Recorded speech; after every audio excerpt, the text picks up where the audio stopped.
Why not join us in IMG? Dito tuturuan ka paano i-handle at palaguin ang yung 13-month pay. Walang masasayang, balang araw mas lalago pa ito.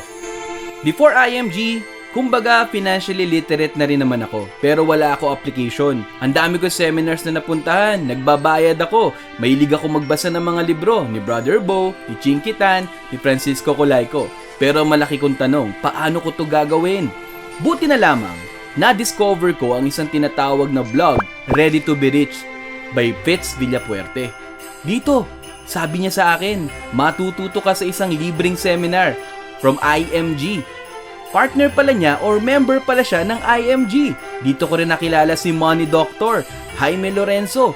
Siya'y nagturo sa akin paano ko to sisimulan. To make the long story very short, nag-join ako sa IMG. I bought my shares sa mutual fund and also I started my long-term healthcare during that time. Pagpasok ng January 2013, napakasaya ko. Instead na nabili ko ng mga bagay na luho lamang at nawawala ng mabilis, na ilagay ko para sa future ko. Excited ako, 10 years, 20 years from now, alam ko may patutunguhan yung 13th month pay ko.